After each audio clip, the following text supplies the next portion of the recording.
Hello friends, आज के इस वीडियो के अंदर हम लोग प्रश्नावली 5.3 का क्वेश्चन नंबर 15, 16 और 17 को सॉल्व करने वाले हैं। तो बने रहिए एंड तक और चैनल पर नए हैं तो चैनल को सब्सक्राइब कर लीजिए।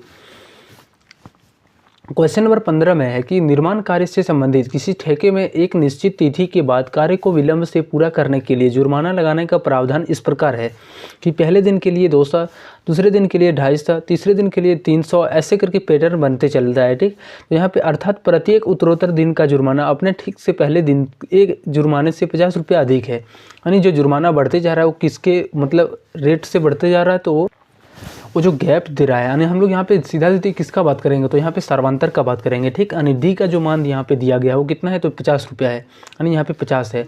उसके बाद ये हम लोगों को यहाँ पे खोजेंगे अगर यदि एन का मान वो कितने आएगा, तो एक ठेकेदार को जुर्माने के लिए रूप में कितनी राशि अदा करना पड़ेगी यदि वह इस कार्य में 30 दिन का विलंब कर देता है। यानी टोटल एन का जो मान है वो हमारा 30 दे रखा है और ये हमारा एपी के रूप में बन रहा है।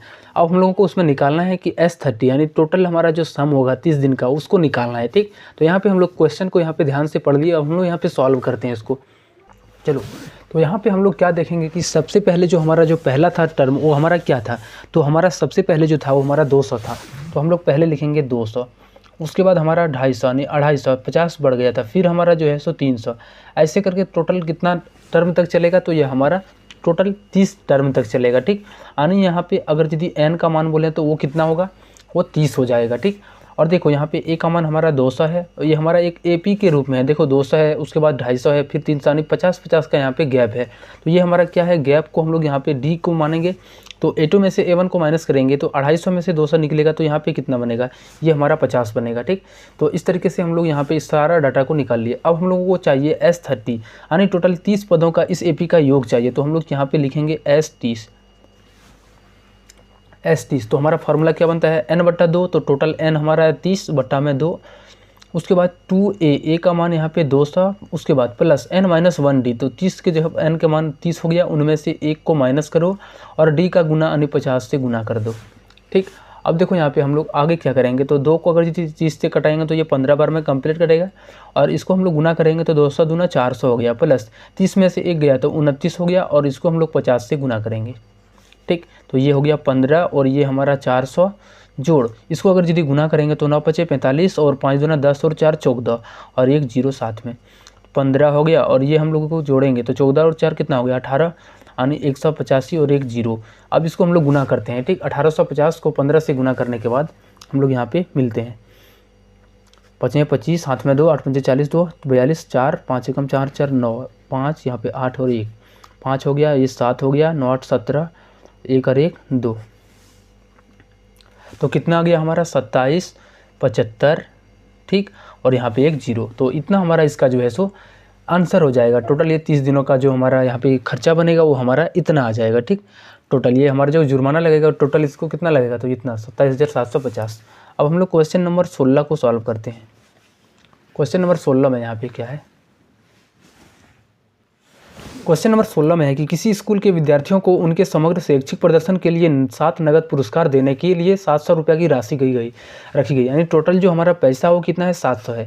यदि प्रत्येक पुरस्कार अपने से ठीक पहले पुरस्कार से 20 रुपया कम है, अगर यदि हम लोग मान लेते हैं कि कोई हमारा 140 है या फिर कुछ भी है, ठीक, तो उसमें से अगला जो पुरस्कार मिलेगा वो कितना, उससे 20 कम मिलेगा। तो यहाँ पर हम लोग यहाँ पर देखेंगे कि जो डी का मान है वो क्या है, ये हमारा माइनस का 20 है, यानी घट रहा है। तो यहाँ पे डी का मान माइनस भी है। तो यहाँ पे तो प्रत्येक पुरस्कार का मान ज्ञात कीजिए। यानी हम लोगों को प्रत्येक पूर्णांक, सबसे पहले हम लोग जो हमारा इसका प्रथम पद होगा उसको निकालेंगे, फिर हम लोग सेकेंड टर्म, उसके बाद चौथा टर्म, तीसरा, सारा करके हम लोग यहाँ पे 7 जो है टोटल को निकालना है। ठीक, टोटल हमारा 7 है। तो देखो ये हमारा क्या है, यहाँ पे टोटल हमारा योग दिया गया है, टोटल पद हमारा जो जितना भी है उसका योग दिया गया है। यानी SN का मान हमारा 700 दिया गया है, और यहाँ पे सर्वांतर का मान -20 दिया गया है। ठीक, और N का मान यहाँ पे कितना है, तो 7 है। अब हम लोगों को निकालना है कि A का मान निकालना है, फिर हम लोगों को अगला जो है सो नेक्स्ट टर्म जो उसका होगा, दूसरा टर्म, तीसरा टर्म, ऐसे करके निकालते चलना है। ठीक, अब देखो यहाँ पे अगर यदि हम लोग टोटल जो पैसा है वो कितना है, तो यानी टोटल हमारा योग है, SN का मान यहाँ पे 700 है, इसकी जगह पर यहाँ पे 700 हो जाएगा। ठीक, और उसके बाद यहाँ पे हमारा टोटल कितने दिन के लिए बोला गया है, तो ये हमारा N का मान यहाँ पे 7 होगा। और यहाँ पे अगला जो हमारा बोला गया है कि कितना कम है, तो D का मान यहाँ पे -20 हो जाएगा, 20 कम बोला है। ठीक, तो यहाँ पे -20 हो जाएगा D। अब हम लोगों को Sn का फॉर्मूला पता है कि Sn जो होता है n/2, उसके बाद 2a + n-1 और d के बराबर होता है। तो Sn का मान यहाँ पे 700 है, तो इसके यहाँ पे 700। अब n/2, तो n का मान यहाँ पे 7/2 हो जाएगा। उसके बाद 2a हम लोगों को मालूम नहीं है, n-1d, तो n यानी 7 में से 1 को माइनस करो और d से गुना करो। d का मान यहाँ पे कितना है, तो -20 है, इसके साथ में गुना करेंगे। ठीक, अब देखो ये हमारा 7 से अगर यदि कटाएंगे तो 100 बार में कंप्लीट कट जाएगा, और 2 को हम लोग क्रॉस गुना करेंगे तो 200 इधर हो जाएगा। ठीक, अब यहाँ पे देखो 2 ये हो गया, और यहाँ पे 7 में से 1 जाएगा तो 6 बचेगा। ठीक, और 6 को जब 20 से गुना करेंगे तो कितना हो जाएगा, 20 छके 120, ये माइनस में हो जाएगा 120, क्योंकि यहाँ पे एक माइनस है। ठीक, अब ये 200 हो गया। उसके बाद यहाँ पे ये 2 ये प्लस माइनस क्या होता है, तो -120। अब 200, उसके बाद इस 120 को हम लोग इधर लाएंगे तो माइनस का है तो इधर आएगा, तो 120 प्लस हो जाएगा, और यहाँ पे 2 ये हो गया। ठीक, अब इन दोनों को जोड़ेंगे तो 200 और 120 तो 320 हो गया, और यहाँ पे 2 ये, इसको कटाएंगे तो 16 यानी 10, तो ए का जो मान आ गया कितना आ गया, 160 आ गया, यानी पहला टर्म हमारा 160 आ गया। अब हमें चाहिए दूसरा टर्म, तो हम लोग देखेंगे यहाँ पे लिखेंगे पहला पद जो हो जाएगा वो हमारा कितना, 160। दूसरा पद इसी तरीके से निकालेंगे तो हम लोग क्या करते हैं कि हम लोग a + d करते हैं, यानी a + d हमारा दूसरा टर्म होता है। तो a का मान देखेंगे तो 160 है, इसमें से हम लोग प्लस करेंगे d को, तो d का मान यहाँ पे देखो -20 है, तो यहाँ पे प्लस और माइनस यहाँ पे माइनस हो जाएगा, तो 160 में से 20 निकल जाएगा तो कितना हो जाएगा, तो 140। इसी प्रकार से जो तीसरा पद आएगा वो हमारा कितना आएगा, इसमें से हम लोग फिर से तीसरा पद जो होता है a + 2d होता है, तो ठीक यहाँ पे हम लोग क्या कर सकते हैं, इस तरीके से 140 में से डायरेक्ट हम लोग फिर से -20 कर सकते हैं, और यहाँ पे आंसर कर सकते हैं 120। चौथा जो होगा हमारा, चौथा पद जो होगा, चौथा पद ये हमारा 120 में से 20 कम हो जाएगा, तो यहाँ पे 100 आ जाएगा। इसी तरीके से हमारा पाँचवा जो पद होगा वो कितना होगा, तो अभी 100 में से हम लोग फिर 20 माइनस करेंगे तो यहाँ पे 80 आ जाएगा। ठीक, छठा हमारा जो बनेगा वो क्या बनेगा, जो 80 है उसमें से हम लोग फिर 20 को माइनस करेंगे तो 60 हो जाएगा। और जो लास्ट हमारा सातवां पद है वो भी हमारा क्या होगा, तो देखो ये 60 है, 60 में से हम लोग 20 को माइनस कर देंगे तो कितना बनेगा, यहाँ पे 40, तो ये हमारा लास्ट टर्म कितना हो जाएगा, यहाँ पे 40 हो जाएगा। ठीक, इस तरीके से हमारा इसका आंसर पूरा कंप्लीट हो जाएगा। चलो अब हम लोग क्वेश्चन नंबर यहाँ पे 17 नंबर क्वेश्चन को सॉल्व करते हैं। क्वेश्चन नंबर 17 में है कि एक स्कूल के विद्यार्थियों ने वायु प्रदूषण कम करने के लिए स्कूल के अंदर और बाहर पेड़ लगाने के बारे में सोचा। यह निर्णय लिया गया कि प्रत्येक कक्षा का प्रत्येक अनुभाग अपनी कक्षा की संख्या के बराबर पेड़ लगाएगा। यानी ऐसा बात कहा गया कि पहला क्लास का है तो वह पहला क्लास के लिए अपना जो कक्षा का संख्या है उतना पेड़ वो लगाएगा। ठीक, उसी तरीके से अगर यदि दूसरा का बात किया जाए तो दूसरा का कितना हो जाएगा, तो यहाँ पे 2 हो जाएगा, तीसरा का 3 हो जाएगा। ऐसे करके मतलब जितना स्टूडेंट है, मतलब जितना भी स्टूडेंट है जो क्लास में पढ़ रहा है उतना पेड़ वो लगाएगा। ठीक, इस तरीके से बोला जा रहा है। यहाँ पे देखो उदाहरण के माध्यम से भी बोला गया कि कक्षा 1 का जो अनुभाग है 1 पेड़ लगाएगा, अगला जो दूसरा हमारा है वो हमारा 2 पेड़ लगाएगा, तीसरा जो हमारा है वो कितना है, तो 3 टर्म यानी 3 को पौधा लगाएगा। ठीक, ऐसे करके हमारा अपना क्लास वाइज के बाद पर यहाँ पे वर्गीकृत किया गया है।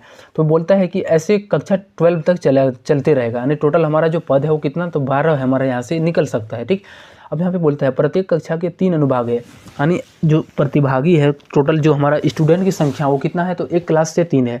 उसी प्रकार से हम लोग देखेंगे, और यदि दूसरी क्लास का कितना होगा, तो 2 तिया 6, तीसरी क्लास का 3 तिया 9, ऐसे करके हम लोग पहले एपी बनाएंगे। और जो यहाँ पे क्वेश्चन में बोला जा रहा है कि इस स्कूल के विद्यार्थियों द्वारा लगाए गए फूल पेड़ों की संख्या कितनी होगी, यानी सीधा सीधी यहाँ पे हम लोग जो भी एपी बनेगा उसका हम लोग सम निकाल देंगे, सम हमने यानी इसको जोड़ देंगे, जो भी हमारा उसका आंसर आएगा वो हमारा यहाँ पे उतना पेड़ यहाँ पे लगेगा। ठीक, तो ध्यान देना है, यहाँ पे थोड़ा सा यहाँ पे पहले हम लोग एपी के बनाने के ऊपर फोकस करते हैं। देखो कक्षा फर्स्ट के लिए जो हो जाएगा, कक्षा 1 के 3 अनुभागी द्वारा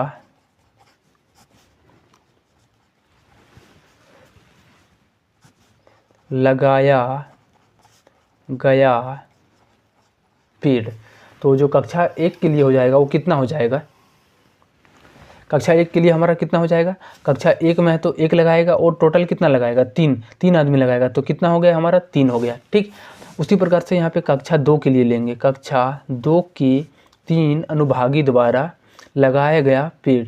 अभी जो हमारा है 2 पेड़ लगाएगा और कितने आदमी लगाएगा, बार 3 आदमी। ठीक, सब जो हमारा क्लास की बात हो रहा है कितने, 3 क्लास, मतलब क्लास से एक मतलब स्टूडेंट का मतलब यहाँ पे 3 लिया गया, 3 दूनी 6 हो जाएगा। अगला जो हमारा कक्षा तीसरा के लिए जो आ जाएगा, यहाँ पे दूसरा है कि 3 अनुभागी द्वारा कितना हो जाएगा, तो देखो ये हमारा 3 क्लास है तो 3 लगाएगा, और यहाँ पे देखो कितना है तो 3, हमेशा मतलब 3 स्टूडेंट है तो 3 तिया 9, ठीक। ये हम लोग यहाँ पे लिखेंगे 3, यानी क्योंकि यहाँ पे कक्षा तीसरा में है इसलिए, और प्रत्येक क्लास से 3 स्टूडेंट है तो यहाँ पे 3 से गुना कर दिए, तो कितना आ गया 9। इसी प्रकार से अगर यदि हम लोग यहाँ पे कक्षा 12 का निकाल लें, कक्षा 12 का जो हो जाएगा वो कितना हो जाएगा, तो देखो 12 आदमी है तो यहाँ पे 12 होगा, ठीक। यहाँ पे 12 पेड़ लगाएगा, अगर यदि 12वां में पढ़ रहा है तो क्या करेगा, वो अपना 12 पेड़ लगाएगा।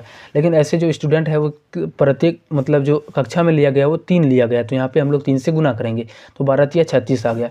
अब देखेंगे कि ये 3 6 9 36 हमारा एक एपी है, यानी 3 6 9, उसके बाद लास्ट जो टर्म है हमारा वो 36 है, ठीक। ये हमारा इस तरीके से एपी बनेगा। अब इसी का हम लोगों को जोड़ निकालना है, तो देखो यहाँ पे ए का मान हम लोगों को पता है कि 3 है, और डी का मान निकालेंगे तो इसमें से इसको माइनस 6 में से 3 को माइनस करेंगे तो 3 आएगा।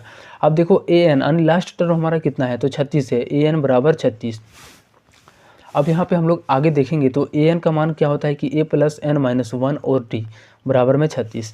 अब देखो ए का मान कितना है तो 3 प्लस हमें एन का मान यहाँ पे पहले निकालना पड़ेगा, क्योंकि हम लोगों को सम निकालना है, ठीक। तो वहाँ पे शुरू में ही ज़रूरत पड़ता है कि n/2, इसलिए सबसे पहले हम लोग यहाँ पे एन का मान निकालेंगे। अब डी का मान यहाँ पे कितना है तो 3 है, तो यहाँ पे रखेंगे 3, ठीक। अब यहाँ पे n-1 हो गया और ये 3 हो गया, ठीक। अब 36 और ये 3 प्लस में है तो इधर रहेगा तो माइनस का 3 बनेगा, तो n-1 और ये 3 हो गया, ठीक। 36 में से 3 निकल जाएगा तो कितना बचेगा 33। अब इसको हम लोग कटा देंगे तो 11 बार में कंप्लीट कटेगा, तो n-1 जो आ गया वो हमारा किसके बराबर आ गया तो 11 के बराबर, यानी n का मान यहाँ से कितना होगा -1 इधर आएगा तो प्लस का 1 बनेगा, तो टोटल ये हमारा 12 हो जाएगा। अब बस इसी पदों का हम लोग जो 12 पद है इसको हम लोग यहाँ पे पद का यहाँ पे जो है सो निकाल देंगे, क्या निकाल देंगे यहाँ पे सम निकाल देंगे। तो क्या होता है एस एन n/2 यानी 12/2 हो गया। उसके बाद 2 गुना ए का मान देखो तो यहाँ पे 3 है, तो यहाँ पे 3 प्लस n-1d तो यानी 12 - 1, और यहाँ पे डी का मान कितना है तो 3 है, तो 3। अब इसको हम लोग कटा देंगे तो 6 बार में कंप्लीट कट जाएगा, ये 6 हो गया, 3 दूनी 6 प्लस 12 में से 1 जाएगा तो 11, और 11 तिया 33 हो जाता है, ठीक। अब 33 और 6 कितना हो गया 39, और इसको हम लोग 6 से गुना करेंगे, ठीक। अब यहाँ पे देखो 6 9 54 हो गया, हाथ में 5, 6 तिया 18, 18 और 5 23, तो कितना आ गया टोटल 234, यानी जो कुल पेड़ लगेगा वो कितना लगेगा तो 234 के बराबर, ठीक। चलो मिलते हैं हम लोग अब नेक्स्ट वीडियो में, तब तक अभी तक चैनल को सब्सक्राइब नहीं किए हो तो चैनल को सब्सक्राइब कर लेना, और दोस्तों के साथ इसको शेयर भी करना।